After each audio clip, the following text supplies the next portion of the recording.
Good morning students. आज हम exercise 3.3 का क्वेश्चन नंबर 9 करेंगे, क्लास 8 का। हमें एक आकृति दी हुई है। इस आकृति में हमें क्या कहा है कि RISK और CLUE दो समानांतर चतुर्भुज हैं। x का मान ज्ञात करो। ये हमारा x है।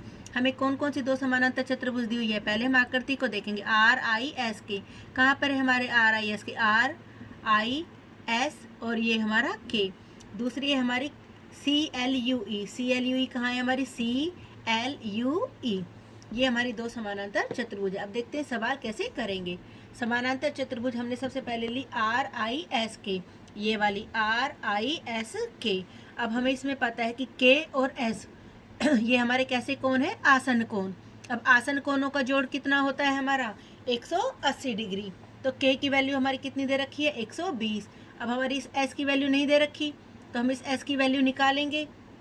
S की वैल्यू कितनी होगी 120 को हम उधर ले जाएंगे 180 के पास, तो वो किस चीज़ का हो जाएगा, घटा का। 180 में से 120 गए, हमारा कितना हो जाएगा 60 डिग्री। यानी हमारी इस S की वैल्यू कितनी निकल के आ गई है 60 डिग्री। अब आ जाओ समानांतर चतुर्भुज CLUE में। अब इसमें L और E ये कैसे कोण है हमारे, सम्मुख कोण। और सम्मुख कोण कैसे होते हैं हमारे, बराबर। तो हमारा E कोण किसके बराबर हो जाएगा, L के। यानी ये वाला E कोण, ये वाला कोण हमारा किसके बराबर होगा, L के। यदि L हमारा 70 है तो E का मान भी हमारा कितना होगा 70। अब समानांतर चतुर्भुज CLUE में L बराबर हो गया E के। कैसे कोण है ये, सम्मुख कोण। यदि L हमारा 70 है तो E भी हमारा कितने का हो गया 70। अब हमें यहाँ पर क्या नजर आ रही है, यहाँ पे हमारी क्या नजर आ रही है, एक त्रिभुज नजर आ रही है। इस त्रिभुज में हमारे तीन कोण है, एक तो E, एक S और तीसरा हमारा क्या है X।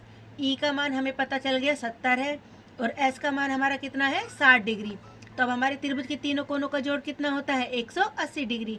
यानी E जमा S जमा X is equal to 180 degree. तो हमारा x का मान कितना हो गया, 70 और 60 कितने होते हैं 130।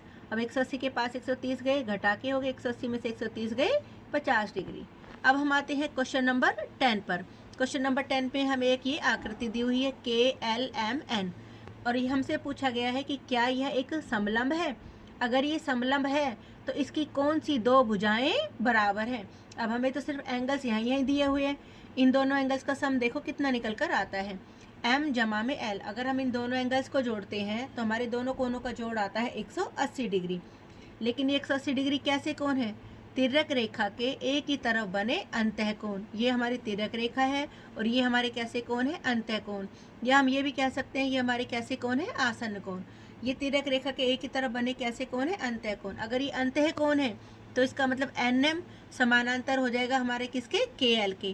क्योंकि ये समानांतर होंगे तभी तिर्यक रेखा के एक तरफ बने अंतः कोणों का जोड़ 180 डिग्री होगा। अगर ये 180 है तो इसका मतलब NM हमारा समानांतर है किसके, KL के। अगर एक जोड़ा समानांतर है तो फिर ये कैसे आकृति हो जाएगी हमारी, समलंब। अतः यह एक समलंब है। Thank you.